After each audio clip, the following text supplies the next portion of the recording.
O governo regencial, vendo a instabilidade, a crise com que o país está passando e a iminente possibilidade ou de uma fragmentação do território brasileiro, ou então de uma mudança real de uma monarquia para uma república, resolve dar o chamado golpe da maioridade. Dom Pedro II, né, ele passa a assumir o trono. Bem, durante esse período a gente também tem uma guerra muito importante que o Brasil fez parte, que foi a maior guerra na América do Sul, que é a Guerra do Paraguai. Então o Paraguai começa a se destacar no cenário da América do Sul por ser autossuficiente. Ele se torna autossuficiente, só que ele tem um problema, a localização dele não é boa. Ele não tem saída para o mar. A única saída para o mar é através de um rio, que é ainda um rio que faz parte também do interesse brasileiro, e através do Uruguai. Só que quando o Uruguai tem uma troca de governo para um grupo opositor ao governo de Solano Lopes, você aí começa haver um conflito que vai tomar grandes proporções. O Brasil tem interesse no rio, o Paraguai não tem saída para o mar, logo ele fica numa situação complicada. A Argentina tanto tem o interesse de frear esse expansionismo paraguai no século XIX, é bom lembrar, século XIX, né? Então o expansionismo aí na época estava a toda, como a Argentina quer frear a expansão paraguaia, ao mesmo tempo quer o território, alguns territórios que fazem parte do Paraguai. E aí a gente vai ter uma guerra realmente de proporções muito complexas, em que todos os envolvidos, os reais envolvidos ali, a Tríplice Aliança, formada por Brasil, Argentina e Uruguai, que acaba saindo vencedora da guerra. E o Paraguai, todos saem com muitos prejuízos e com muitas mortes. Bem, um ponto muito importante sobre a história do Brasil nesse período é a economia. A gente tem o café, né? O café ele tem muita demanda na Europa por conta da Revolução Industrial.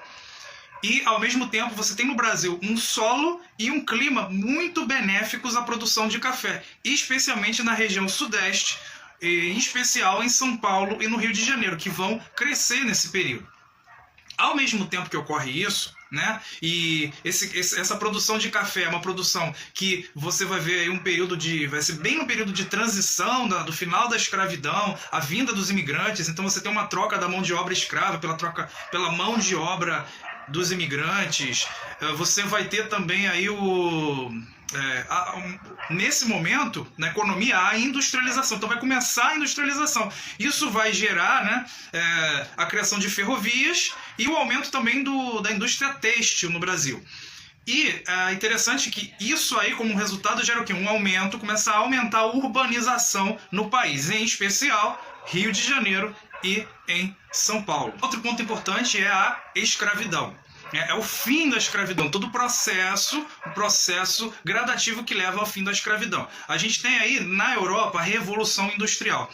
E a Inglaterra, conforme vai produzindo os seus produtos, ele vai começando a querer o quê? A abertura dos países para um mercado consumidor. Um país escravista como o Brasil é um país que não tem um mercado consumidor. Então a Inglaterra pressiona o Brasil, como outros países que trabalham com essa mão de obra escrava, para que acabem com esse tipo de mão de obra, porque eles querem consumidores, eles querem pessoas que tenham sua renda, seu sustento e possam consumir os produtos deles.